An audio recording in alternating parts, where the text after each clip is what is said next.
Welcome to CYC News for today, the 27th of October 2013 and the 17th of Barber 17:30 AM. I'm Leanne Gabriel. And I'm Daniel Noor.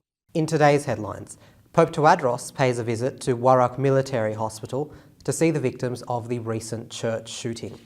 Pope Tawadros appoints Father Seraphim el-Suriani as the Deputy Pope for the North American diocese. Prime Minister Harper to reveal Canada's European Union's trade deal.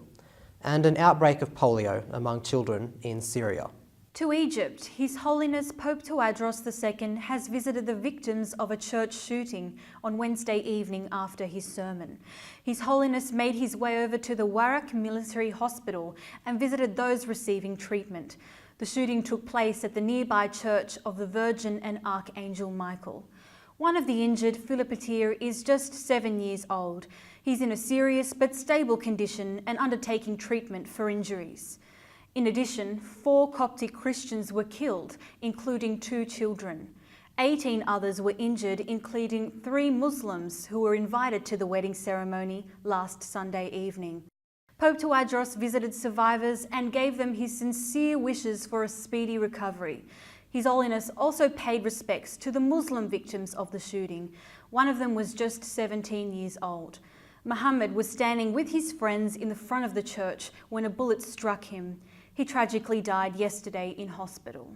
Canadian Ambassador for Religious Freedoms, Mr. Andrew Bennett, expressed his anxiety over the recent attacks targeted at St. Mary's Church in Warraq. The attack led to the deaths of 4 people, 2 of them were children. He added in a statement issued by the Canadian Foreign Ministry on Tuesday, the attacks against the worship places in Egypt are unacceptable. He added that his country calls the Egyptian authorities to protect Egyptian Christians, their churches and possessions from the violence exercised against them. He stressed Canada believes that the establishment of a democratic and transparent regime respecting the votes of the Egyptian people is the best way to restore stability and to provide the Egyptians with an opportunity to achieve better future of prosperity and stability. He also expressed sympathy on behalf of the Canadian people for the victims of the attacks, wishing a speedy recovery to those injured. And still in Egypt, His Holiness Pope Tawadros II has issued decree number 35 to appoint Father Seraphim Syriac as the Deputy Pope of North America. The Archbishop Seraphim Syriac was one of the candidates for the papal election, which saw the appointment of Pope Tawadros.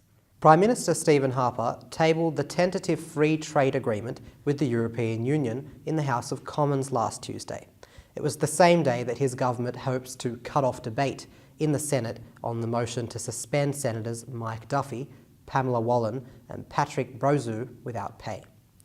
Harper's office is sending out invitations to industry groups and business executives to witness the tabling of the agreement on principle of the Economic and Trade Agreement. A reception with Trade Minister Ed Fast will follow the question period. The event coincides with a vote on the procedural move to cut off the debate over suspending the 3 former Conservative senators. The senators were embroiled in the scandal over living and travel expenses. German spy chiefs are travelling to Washington next week to take action over the alleged monitoring of Chancellor Angela Merkel's phone. Both Germany and France want talks with the US to find a new understanding by the end of the year. As well as the bugging of Chancellor Merkel's phone, there are claims that the US National Security Agency has monitored millions of telephone calls from both German and French citizens. Spain on Friday followed Germany and France in summoning the US ambassador to explain reports of spying on the country.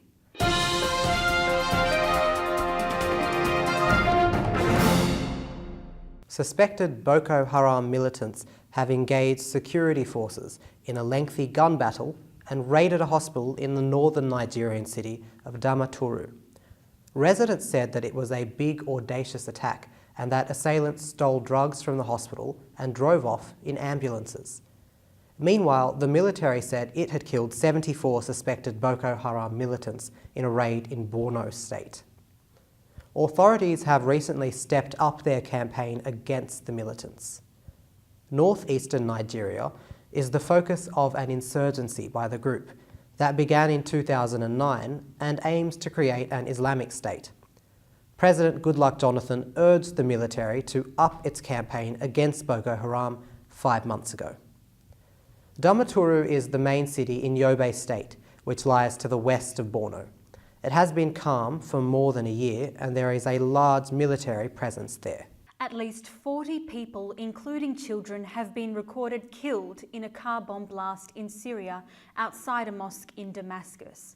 The blast was in the town of Sukwadi Barada and came just before the end of Friday prayers and brought down the mosque's entrances. Both the government and the rebels blamed each other for the explosion. Meanwhile, Norway has turned down a request to help the UN dismantle Syria's chemical weapon arsenal. The UN has set a deadline of mid-2014 for the weapons to be destroyed. Sweden has offered to provide an Air Force unit to transport the weapons, but Norway, asked by the US to help destroy the arms, said it was not the most suitable location for the work. JP Morgan has reached a $5.1 billion settlement with the US Federal Housing Finance Agency, the FHFA. The settlement was reached over charges that it misled mortgage giants Fannie Mae and Freddie Mac. A separate settlement with the US Justice Department is expected to be announced soon. A statement released by the FHFA said that this is a significant step to address outstanding mortgage-related issues. This is the biggest settlement ever by a US bank. In a statement, JP Morgan said the settlement resolves the biggest case against the firm relating to mortgage-backed securities. The bank added that the agreement relates to approximately $33.8 billion of securities purchased by Fannie Mae and Freddie Mac from JP Morgan. Other companies involved include Bear Stearns and the Washington Mutual from 2005 to 2007.